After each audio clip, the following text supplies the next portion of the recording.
Jesus I pray. In the mighty name of Jesus I pray.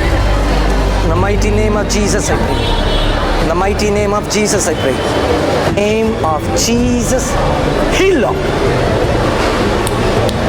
கேக்குதா? இது கேக்குது? கேக்குது, நல்லா கேக்குது. வரும்போது ரெண்டுமே கேட்காது, சுத்தமாக கேட்காது. ஹல்லேலூயா சொல்லுங்க. I command in the name of Jesus. Holy Spirit out. கேக்குதா? நல்லா கேக்குதா? ரெண்டுமே கேக்குதா? Praise the Lord. Thank you Jesus. Thank you. இந்த வாயிலே வர வார்த்தைகளாம் இனி பேசப்படட்டும். நாக்கையும் தொண்டையும் கொடுத்திருக்கிற பிசாசை இயேசுவின் நாமத்தினால கல்லெறிந்து ஜெபிக்கிறேன். Get out in the name of Jesus Christ. In the name of Jesus. Say Jesus. Hallelujah. Hallelujah. Jesus is Lord. Amen. Hallelujah. He is King. Amen. Hallelujah. Hallelujah.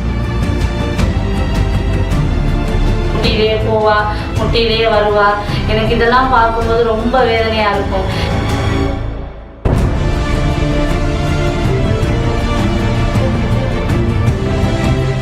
நான் உடனே இப்போ பிரதர்கிட்ட சொன்னேன், இந்த மாதிரி இருக்கு பாப்பாவுக்கு அப்படின்னு. அவர் உடனே பாப்பாவை பிடிச்சி வச்சு கால்களை பிடிச்சி வச்சு ப்ரேயர் பண்ணி அதே இடத்துல எண்ணெயும் வாங்கி ப்ரேயர் பண்ணி இதை டெய்லி வீட்டில் கொண்டு வச்சு நீங்கள் ஆண்டவரோட வார்த்தையை சொல்லி சொல்லி ஜெபம் பண்ணுங்க. ஆண்டவர் அந்த உங்கள் பாப்பாவை நடக்க வைப்பார். அவர் சொல்லிட்டு போய் ஒரு 5 மாதம் ஆகலை, பாப்பா நல்லா நடக்க வைக்கிட்டா. பிடிச்சி நடக்க வைக்கிட்டவ இப்போ பிடிக்காமலே தன்னாலே நடக்க வைக்கிட்டா. ஆனால் ஆண்டவர் அவர் மூலமா என் பாப்பாவுக்கு அற்புதத்தை செஞ்சாரு. கர்த்தருக்கு நான் கோடான கோடி நன்றி சொல்றேன்.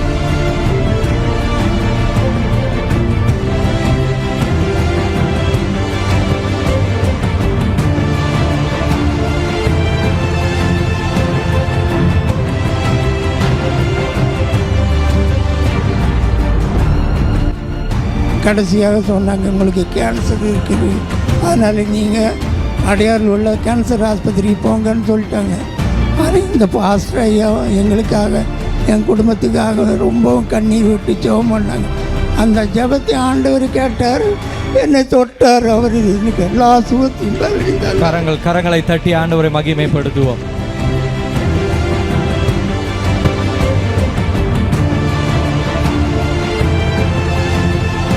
ஒய்ஃபுக்கு லாஸ்ட் டிசம்பர் மாதம் லிம் நோடில் கேன்சர்னு சொல்லிட்டு சென்னையில் டெஸ்ட் பண்ணி கொடுத்தாங்க. அதுக்கு பிறகு கர்த்தருடைய பெரிதான கிருபையில் எல்லோரும் ஜெபம் பண்ணோம். பாஸ்டர் நெல்சன் பாஸ்டரும் பாஸ்டிங் இருந்து எங்களுக்கு ஜெபம் பண்ணாங்க. அதுக்கு பிறகு நடந்த எல்லா டெஸ்ட்லையும் நெகட்டிவ்னு சொல்லிட்டு அந்த கேன்சர் இல்லைன்னு சொல்லிட்டு prove ஆச்சுது.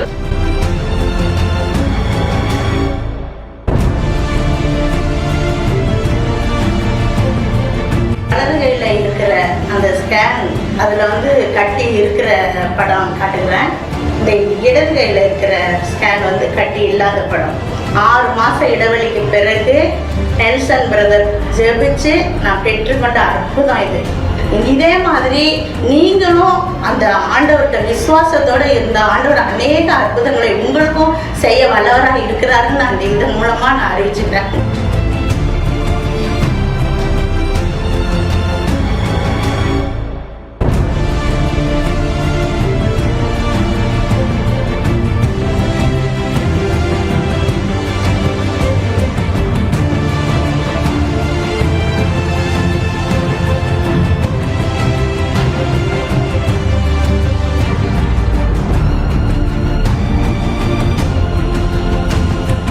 Heal Lord. I command heal in the name of Jesus Christ.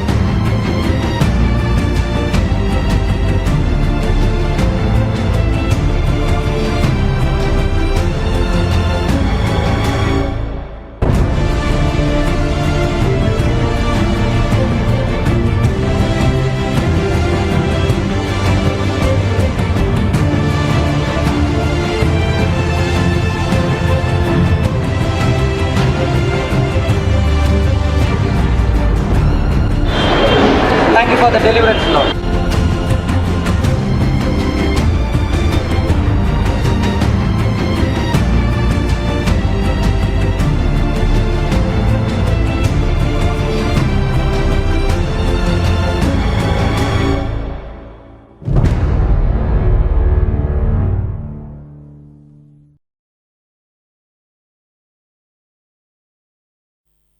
கர்த்தருடைய பரிசுத்த நாமத்திற்கு மகிமை உண்டாகட்டும். இந்த ஜூலை மாத வாக்குத்தத்த செய்தியின் வழியாய் உங்களை சந்திப்பதிலே நான் மிகுந்த மகிழ்ச்சி அடைகிறேன். இந்த வாக்குத்தத்த செய்திக்கு நேராய் செல்வதற்கு முன்பதாக நம் கண்களை மூடி கர்த்தரை நோக்கி பார்க்கலாம். பிதாவை உம்மை நன்றியோடு துதிக்கிறோம். இந்த மாதத்தின் வாக்குத்தத்தத்தின் வழியாய் நீர் தேவ பிள்ளைகளோடு பேசும்படியாய் இயேசுவின் நாமத்தினாலே நான் ஜெபிக்கிறேன். ஆவியானவர் ஆண்டவரே நீர் இறங்கி இந்த நாளிலே ஆண்டவரே உம்முடைய வார்த்தையின் வழியாய் அற்புதங்களை செய்வீராக. ஒவ்வொருவரையும் ஆண்டவரே இந்த மாதத்தின் வாக்குத்தத்தத்தை கொடுத்து தேற்றுவீராக, உயர்த்துவீராக, ஆசீர்வதிப்பீராக. மாம்சத்தை மறைத்து கர்த்தர் ஒருவர் மாத்திரம் வெளிப்படும்படியாய் நாங்கள் ஜெபிக்கிறோம். இயேசுவின் நாமத்தினால் பிதாவே, ஆமென், ஆமென்.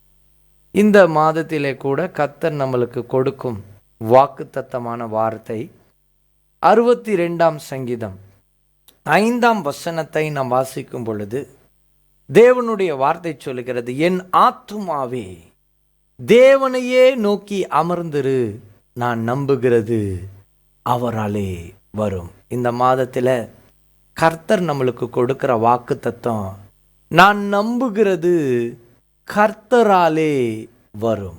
ஹல்லேலூயா. நீங்கள் நம்புகிற காரியம் கர்த்தராலே வரும். இந்த மாதம் நீங்கள் நம்புவது கர்த்தராலே வரும். இந்த மாதம் எனக்கு ஆசீர்வாதமாய் இருக்கும் என்று நீங்கள் நம்புவீர்கள் என்றால் அது கர்த்தராலே வரும். இந்த மாதத்திலே உங்கள் தடைகள் உடைக்கப்படும் என்று சொல்லி நீங்கள் நம்புவீர்கள் என்றால் அது கர்த்தராலே வரும். தேவ பிள்ளைகளே, அல்லேலூயா. நம்ம கர்த்தரை நம்பும் பொழுது நாம் அவரை எப்படி நம்புகிறோம், நம்ம எதை வச்சு அவரை நம்புகிறோம், எதற்காக நம்புகிறோம் என்பது மிக முக்கியம் வாய்ந்ததாய் இருக்கிறது. தேவ பிள்ளைகளே, சரி, எப்படி தேவனை நம்ப வேண்டும்? தேவனை நோக்கி நம்முடைய ஆத்துமா அமர்ந்திருந்து அவரை நம்ப வேண்டும். அதனால தான் வேத வார்த்தை சொல்லுது, என் ஆத்துமாவே தேவனை நோக்கி அமர்ந்திரு, நான் நம்புகிறது அவராலே வரும். எல்லாம் சொல்லுங்க, நான் நம்புகிறது கர்த்தராலே வரும். இந்த மாதத்தில் கர்த்தர் எனக்கு குழந்தை பாக்கியத்தை கொடுப்பாருன்னு சொல்லி நீங்கள் நம்பும் பொழுது, உங்களுக்கு குழந்தை பாக்கியத்தை கொடுப்பாருன்னு சொல்லி நீங்கள் நம்பும் பொழுது கர்த்தர் உங்களுக்கு குழந்தை பாக்கியத்தை கொடுப்பார். இந்த மாதத்தில் திருமணத்தின் காரியத்தை கர்த்தர் ஒழுங்குபடுத்துவார்னு சொல்லி நீங்கள் நம்பும் பொழுது கர்த்தர் அந்த காரியத்தை உங்களுக்கு செய்வார். இந்த மாதத்திலே கடன் பிரச்சனையை கர்த்தர் எடுத்து போடுவார்னு சொல்லி நீங்கள் நம்பி விசுவாசிக்கும் பொழுது கர்த்தர் அதை செய்வார். இந்த மாதத்திலே கர்த்தர் உங்களுக்கு நல்ல வேலையை கொடுப்பார் என்று சொல்லி நீங்கள் நம்பும் பொழுது கர்த்தர் அந்த காரியத்தை செய்ய அவர் வல்லமை உள்ளவராய் இருக்கிறார். தேவ பிள்ளைகளே, தேவ பிள்ளைகளே, இந்த நாளில் தேவனுடைய வார்த்தை சொல்லுகிறது, என் ஆத்துமாவே தேவனை நோக்கி அமர்ந்திரு. ஒரு மனுஷன் என்ன பண்ணுமா, தேவனை நோக்கி அமர்ந்திருக்க வேண்டும். தேவனை நோக்கி ஆத்துமா எப்படி அமர்ந்திருக்க வேண்டும்? இந்த மாதத்தில் எப்படி நம்ம தேவ சமூகத்தில் அமர்ந்திருக்க வேண்டும்? எப்படி அமர்ந்திருந்தால் நாம் நம்புகிற காரியத்தை கர்த்தர் நம்மளுக்கு கொடுப்பார் என்பதை தான் நம்ம 3 முக்கியமான பாயிண்ட்டை நம்ம இன்றைக்கி பார்க்க போகிறோம். முதலாவது, தேவன் கொடுத்த வாக்குத்தத்தங்களை வைத்து நாம் ஜெபிக்க வேண்டும். அதாவது தேவனை நோக்கி நம்முடைய ஆத்துமா எப்படி அமர்ந்திருக்க வேண்டும் அப்படின்னா, தேவன் கொடுத்த வாக்குத்தத்தங்களை வைத்து ஜெபித்து அமர்ந்திருக்க வேண்டும். அல்லேலூயா. அப்போ தேவன் கொடுக்கிற வாக்குத்தத்தத்தை குறித்து வேதாகமத்தில் நம்ம வாசிக்கும் பொழுது யோசுவா 21ஆம் அதிகாரம் 45ஆம் வசனத்தை வாசிக்கும் பொழுது தேவனுடைய வார்த்தை சொல்லுகிறது, கர்த்தர் இஸ்ரவேல் குடும்பத்தாருக்கு சொல்லியிருந்த நல்வார்த்தைகள் எல்லாம் ஒரு வார்த்தையும் தவறி போகவில்லை, எல்லாம் நிறைவேறிற்று. அல்லேலூயா. பாருங்க, இன்றைக்கு கர்த்தராகிய தேவன் ஒவ்வொரு ஆத்துமாக்கும் அவர் என்ன கொடுத்திருக்கிறார்? வாக்குத்தத்தங்களை கொடுக்கிறார். இன்றைக்கு இந்த மாதத்தில் கர்த்தர் நம்மளுக்கு வாக்குத்தத்தத்தை கொடுத்துருக்கிறார். என்ன வாக்குத்தத்தம் கொடுக்குறார்? நீங்கள் நம்புவது என்னால் நடக்கும்னு சொல்கிறாரு. அப்போ இந்த வாக்குத்தத்தத்தை நாம் சுதந்தரிக்க வேண்டுமென்றால் தேவன் கொடுத்த வாக்குத்தத்தத்தை வைத்து நீங்கள் ஜெபிக்கிறவர்களாய் மாற வேண்டும். எப்படி? தேவனை நோக்கி நீங்கள் அமர்ந்திருக்க வேண்டும். தேவனை நோக்கி அமர்ந்திருந்து வாக்குத்தத்தத்தை சொல்லி ஜெபம் பண்ணுங்க. இந்த மாதத்தில் இந்த வாக்குத்தத்தம் உங்கள் வாழ்க்கையில் நடக்கணும் அப்படின்னா தேவனை நோக்கி அமர்ந்திருந்து இந்த வாக்குத்தத்தத்தை சொல்லி, இந்த வாக்குத்தத்தத்தை நான் சுதந்திரிக்க வேண்டும் என்று சொல்லி நீங்கள் ஜெபிக்கும் பொழுது அப்படியே இந்த வாக்குத்தத்தம் உங்கள் வாழ்க்கையில் நிறைவேறும். இஸ்ரவேல் ஜனங்களுக்கு, இஸ்ரவேல் குடும்பத்தாருக்கு கர்த்தர் வாக்குத்தத்தம் கொடுத்த எல்லா வாக்குத்தத்தத்தையும் நிறைவேற்றினாராம். அதை தான் வேதம் சொல்லுது. கர்த்தர் இஸ்ரவேல் குடும்பத்தாருக்கு சொல்லி இருந்த நல்வார்த்தைகளை எல்லாம், நல்ல வார்த்தைகள், நல்ல தீர்க்க தரிசனங்கள், நல்ல சொப்பனங்கள், ஆமாம் தேவனுடைய வாக்குத்தத்தங்கள், இது எல்லாம் ஒரு வார்த்தையும் தவறி போகவில்லை. இன்றைக்கு நம்ம எப்படி ஜெபிக்கணும்? கர்த்தாவே, நீர் எனக்கு கொடுக்கிற வாக்குத்தத்தம் ஒரு வார்த்தை கூட தவறி போகாதபடிக்கு நீங்கள் என் வாழ்க்கையில் அதெல்லாம் செய்ய வேண்டும் என்று சொல்லி வாக்குத்தத்தத்தை வைத்து அமர்ந்திருந்து நீங்கள் ஜெபிக்க வேண்டும். இந்த மாதத்தில் வாக்குத்தத்தம் நிறைவேறணும்னா வாக்குத்தத்தத்தை வைத்து அமர்ந்திருந்து நீங்கள் ஜெபியுங்கள். கர்த்தர் உங்கள் வாழ்க்கையில் இஸ்ரவேல் குடும்பத்தாருக்கு எப்படி சொல்லியிருந்த நல் வார்த்தைகள்லாம் ஒரு வார்த்தையும் தவறவில்லையோ அதே மாதிரி நம்ம வாழ்க்கையிலும் தவறாது, எல்லாம் நிறைவேறும். ஹல்லேலூயா. இன்றைக்கு உங்கள் வாழ்க்கையில் எல்லாமே நிறைவேறணுமா? அப்பாட்ட எல்லா வாக்குத்தத்தங்கள், உங்களுக்கு வந்த தீர்க்க தரிசனங்கள், உங்கள் போதகர் மூலமாய் வந்த தீர்க்க தரிசனம், தேவன் மூலமாய் வந்த சொப்பனங்கள், கர்த்தர் கொடுத்த வாக்குத்தத்தம் எல்லாவற்றையும் வைத்து நீங்கள் ஜெபிங்க. ஆண்டவற்றை நோக்கி பார்த்து, ஆண்டவரே, எனக்கு இந்த நல் வார்த்தை எல்லாம் என் வாழ்க்கையிலே நிறைவேற கர்த்தராகிய தேவன் நீங்கள் கிருபை செய்யுங்க ஆண்டவரே சொல்லி நீங்கள் ஜெபிச்சு பாருங்கள். இந்த மாதத்தில் நீங்கள் நம்புகிறது கர்த்தரால் வரும். எதெல்லாம் நம்புகிறீங்களோ, எனக்கு இந்த வாழ்க்கையில் இந்த காரியம் வாய்க்கணும்னு சொல்லி நீங்கள் நம்புகிறீங்களா, அதை அப்படியே செய்வார். ஆனால் இன்னையிலேருந்து ஒரு தீர்மானம் எடுக்கணும். எல்லா வாக்குத்தத்தங்களையும் வச்சு உங்களுக்கு கர்த்தர் பேசின காரியத்தெல்லாம் எழுதி வைத்து அது மேலே கரங்களை வச்சு, எப்படி இஸ்ரவேல் குடும்பத்தாருக்கு ஒரு வார்த்தை பிசகாமல் எல்லா காரியத்தையும் செஞ்சீங்களோ ஆண்டவரே, அதே மாதிரி எனக்கும் செய்யுங்க அப்படின்னு சொல்லி நீங்கள் ஜெபிக்கும் பொழுது தேவனாகிய கர்த்தர் உங்கள் வாழ்க்கையில் அற்புதங்களை செய்வார். தேவ பிள்ளைகளே, இரண்டாவது, இந்த மாதத்தில் தேவனை நோக்கி ஆத்துமா எப்படி அமர்ந்திருக்க வேண்டும்?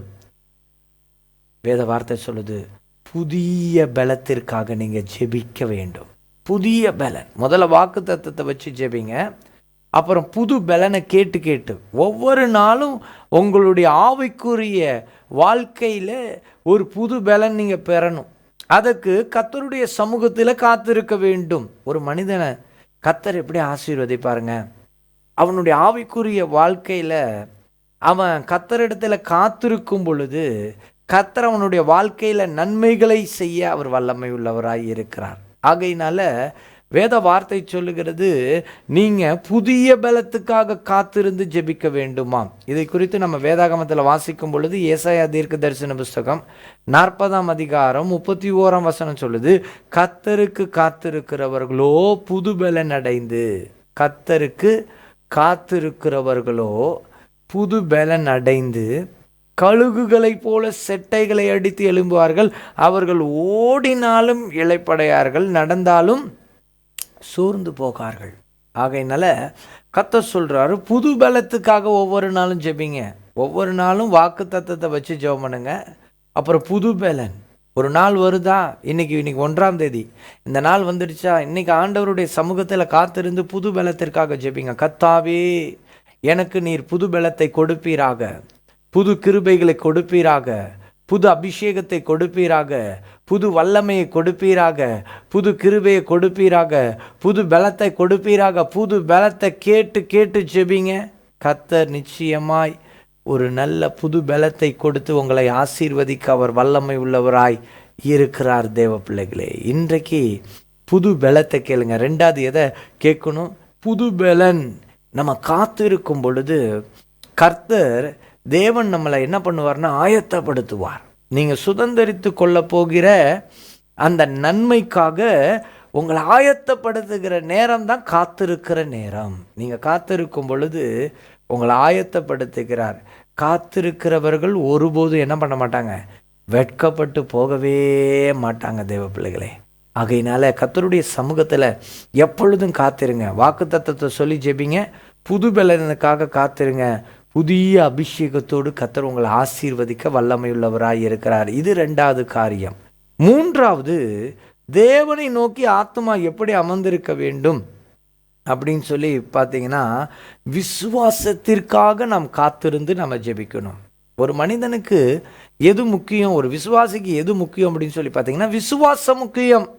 அப்போ எபிரேயர் 11:1 சொல்லுகிறது, விசுவாசமானது நம்பப்படுகிறவைகளின் உறுதியும் காணப்படாதவைகளின் நிச்சயமுமாயிருக்கிறது. நம்பப்படுகிறவைகளின் உறுதியும் காணப்படாதவைகளின் நிச்சயம். ஏதோ ஒன்று உங்களுக்கு உங்கள் ஆசீர்வாதத்தை நீங்கள் பார்த்துருக்கவே மாட்டீங்க.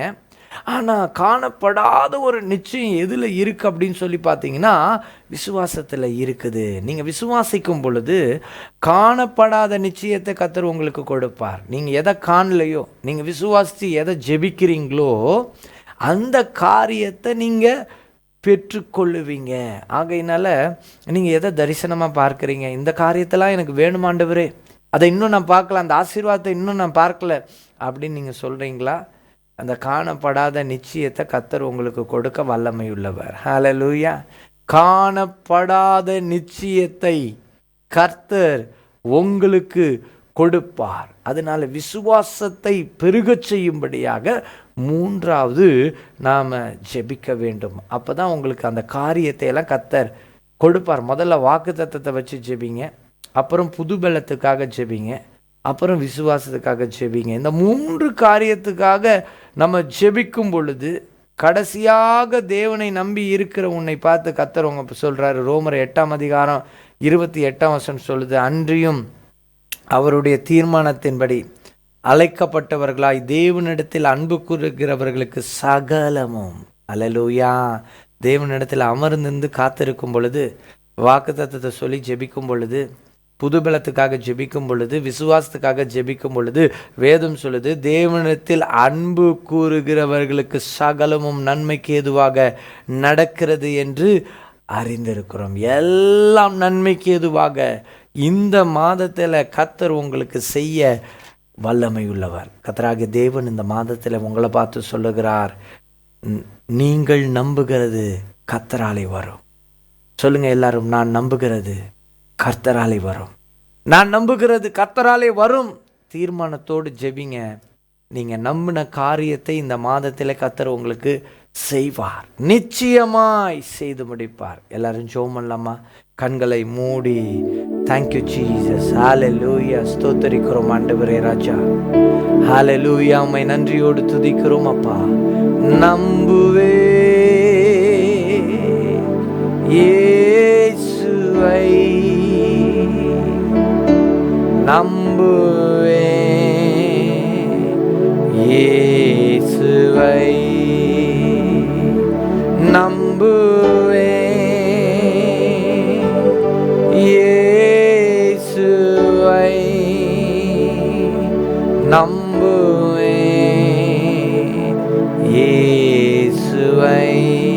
பிதாவே, 62 சங்கீதம் 5 என் ஆத்மாவே தேவனை நோக்கி அமர்ந்திரு, நான் நம்புகிறது அவராலே வரும் என்ற வார்த்தையின் வாக்குத்தத்தத்தின்படி இந்த கால வேளையிலே ஆண்டவரே சபையாய் நாங்கள் ஒன்று கூடி ஜெபிக்கிறோம்.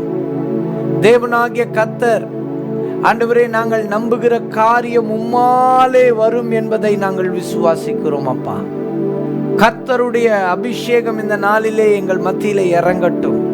யார் யாரெல்லாம் ஆண்டவரே ராஜா சோர்ந்து போய் இருக்கிறார்களோ இந்த மாதத்திலே அவர்களை பலப்படுத்தும். இந்த வாக்குத்தத்தத்தை அவர்களுடைய வாழ்க்கையில் அப்படியே நிறைவேற்றும்படியாய் அவர்கள் இந்த கால வேளையில எதையெல்லாம் நம்பி ஜெபிக்கிறார்களோ, நன்மையை நம்பி ஜெபிக்கிற அவர்களுக்கு நீ நன்மை செய்யும்படியாய் நான் ஜெபிக்கிறேன். ஆண்டவரே, நல்ல வேலை இல்லாதவர்களுக்கு வேலையை கொடும். வேலையிலே உயர்வுக்காக ஜெபிக்கிறவர்களுக்கு உயர்வை கொடும். ஆண்டவரே ராஜா, ஸ்தோத்தரிக்கிறோம். ஆண்டவரே, ஒவ்வொருவரையும் கர்த்தர் தொடும்படியாக திருமணத்துக்காக காத்திருக்கிறவர்களுக்கு நல்ல திருமண வரனை கொடும்.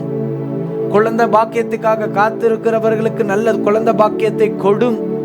எல்லா கட்டுக்கள், பிசாசின் கிரியைகள் எல்லாம் நிர்மூலமாகப்பட இந்த மாதத்திலே நாங்கள் ஜெபிக்கிறோம். எல்லா கட்டுக்களும் உடைக்கப்படட்டும். தகப்பனே, இந்த நாளிலே, இந்த மாதத்திலே 62ஆம் சங்கீதம் 5ஆம் வசனத்தின்படி யார் யார் எதையெல்லாம் நம்பிக்கொண்டிருக்கிறார்களோ அந்த காரியத்தை அப்படியே அவர்களுடைய வாழ்க்கையிலே நீங்க செய்து முடித்து தரும்படியாய் இயேசு கிறிஸ்துவின் நாமத்தினாலே நான் ஜெபிக்கிறேன். ஆவியானவர் இறங்கி கிரியை செய்வீராக. அப்பா, கிரியை செய்வீராக, கிரியை செய்வீராக, கிரியை செய்வீராக, நன்மைகளை செய்வீராக, அற்புதங்களை செய்வீராக, அதிசயங்களை செய்வீராக. ஒவ்வொரு வாழ்க்கையில இருக்கிற கட்டுக்களை உடைப்பீராக. இந்த மாதம் ஆண்டவரே, உங்க செய்கிற வேலைகளை ஆசீர்வதியும், கைகளின் பிரயாசத்தை ஆசீர்வதியும், நன்மைகளை உண்டாக்கி கொடுக்கும்படியாய் நான் ஜெபிக்கிறேன். நீர் மேன்மைப்படுத்தும்படியாய், உயர்த்தும்படியாய், ஆசீர்வதிக்கும்படியாய் இயேசு கிறிஸ்துவின் நாமத்தினாலே நாங்கள் ஜெபிக்கிறோம். ஆண்டவரே ராஜா, கர்த்தராகிய தேவன் ஒவ்வொருவரையும் தொட்டு பலப்படுத்தும்படியாய் நான் ஜெபிக்கிறேன். இந்த மாதமானது அவர்களுக்கு ஆசீர்வாதமாய் இருக்கட்டும் சொல்லி ஜெபிக்கிறேன். ஆண்டவரே, நன்மைகளினாலே நிரப்பும்படியாய் ஜெபிக்கிறேன். ஆமா, ஒவ்வொருவரும் பார்த்து கொண்டிருக்கிற ஒவ்வொருவரும் உங்க மனைவிக்காக ஜெபிங்க, உங்க கணவனுக்காக ஜெபிங்க, உங்க பிள்ளைகளுக்காக ஜெபிங்க. கர்த்தருடைய கரம் ஆண்டவரே ராஜா, ஸ்தோத்திரம் ஆண்டவரே, ஒவ்வொருவர் மீதும் இறங்கி கிரியை செய்யட்டும் சொல்லி நான் ஜெபிக்கிறேன். அப்பா ராஜா, ஒவ்வொருவரையும் நீர் பலப்படுத்தும்படியாய் நான் ஜெபிக்கிறேன். அப்பா, ஒவ்வொருவரையும் நீர் ஆண்டவரே அழகாய் நடத்தும்படியாய் நான் ஜெபிக்கிறேன். ஆண்டவரே ராஜா, இந்த மாதம் ஒவ்வொருவருக்கும் ஆசீர்வாதமாய் இருக்கட்டும். ஆம் தகப்பனே ராஜா, அல்லேலூயா, ஸ்தோத்திரம். ஒவ்வொரு குடும்பத்தையும் தனித்தனியாய் நீர் ஆசீர்வதிக்கும்படியாய் இயேசு கிறிஸ்துவின் நாமத்தினாலே நான் ஜெபிக்கிறேன். யார் யார் இந்த ஜெபத்திலே என்னென்ன அற்புதத்திற்காக ஜெபித்து கொண்டிருக்கிறார்களோ அத்தனை அற்புதத்தையும் செய்யும். தேவைகளை சந்தியும். பண தேவை, பொருளாதார தேவை, எல்லா தேவைகளையும் இந்த மாதத்திலே நீங்க சந்திக்கும்படியாய் ஜெபிக்கிறோம். கர்த்தருடைய கரம் ஒவ்வொருவரோடு கூட இருந்து தாங்கி வழி நடத்தட்டும் சொல்லி நான் ஜெபிக்கிறேன். பெரிய காரியங்களை செய்யும் நீர் அப்படி செய்கிற தயவுக்காக நாங்கள் நன்றி செலுத்துகிறோம். ஆண்டவரே ராஜா, ஆண்டவரே, இந்த மாதத்திலே ஆண்டவரே ராஜா, ஸ்தோத்திரம் ஆண்டவரே ராஜா, யார் யார் என்னென்ன வியாதியோடு இருந்தாலும் அந்த வியாதிகளை எடுத்து போடும். நல்ல சுகபலத்தை கொடும். நீர் அப்படி செய்கிற தயவுக்காக ஸ்தோத்திரம். யார் யார் கரத்திலே தண்ணீரை வைத்து ஜெபிக்கிறார்களோ அந்த தண்ணீரை இயேசு கிறிஸ்துவின் நாமத்தினாலே, இயேசு கிறிஸ்துவின் இரத்தமாய் அக்னியாய் என் தேவன் மாற்றும். அந்த இரத்தத்தை தேவனாகிய கர்த்தர் ஆண்டவரே ராஜா இவர்கள் பருகும் பொழுது அவர்களுக்கு இருக்கிற எல்லா பலவீன கட்டுகளும் நீர் எடுத்து போடும்படியாய் ஜெபிக்கிறேன். ஆவியானவர் இறங்கி கிரியை செய்வீராக. இயேசு கிறிஸ்துவின் திருப்பாதத்திலே ஒப்புக்கொண்டு ஜெபிக்கிறேன் ஜீவனுள்ள பிதாவே, ஆமேன், ஆமேன், ஆமேன். எல்லாரும் சேர்ந்து சொல்லுவோம். என் ஆத்மாவே கர்த்தரை ஸ்தோத்திரி, என் முழுமே பரிசுத்த நாமத்தை ஸ்தோத்திரி. என் ஆத்மாவே கர்த்தரை ஸ்தோத்திரி, அவர் செய்த சகல உபகாரங்களை மறவாதே. ஆமேன். கர்த்தராகிய இயேசு கிறிஸ்துவின் கிருபை உங்கள் அனைவரோடும் கூட இருப்பதாக. தேவ பிள்ளைகளே, வெகு சீக்கிரம் நம்முடைய நிலத்தை சீக்கிரமாய் நாம் வாங்குவதற்கு தேவைகள் ஏராளமாய் இருக்கிறது. கிட்டத்தட்ட நம்முடைய நிலத்திற்கு என்று 2 கோடி ரூபாய் தேவைகள் இருக்கிறது. அந்த தேவைகளை கர்த்தர் தாமே சந்திக்கும்படியாக நீங்கள் எல்லாரும் ஜெபித்துக் கொள்ளுங்கள். ஒருவேளை உங்கள் இருதயத்திலே அந்த தேவைகள் ஜெபிக்கிறத நீங்கள் ஏதாகிலும் கொடுத்து உதவ வேண்டும் என்று சொல்லி நீங்கள் இருப்பீர்கள் என்றால், தேவன் பேசின காரியத்தை நீங்கள் ஜிபே வழியாகவோ இல்லது திரையில் காணப்படுகிற அந்த அக்கௌண்ட்டில் கூட நீங்கள் என்ன பண்ணலாம், நீங்கள் போடலாம். அந்த ட்ரஸ்ட் அக்கௌண்ட்டில் நீங்கள் போடலாம். ஸோ கர்த்தர் உங்களை ஆசீர்வதிப்பாராக. தொடர்ந்து சபைக்காக நீங்கள் ஜெபித்துக் கொள்ளுங்கள். நல்ல செய்தியோடு நான் மீண்டுமாய் உங்களை நான் சந்திக்க விரும்புகிறேன். கர்த்தர் உங்களை ஆசீர்வதிப்பாராக. God bless you.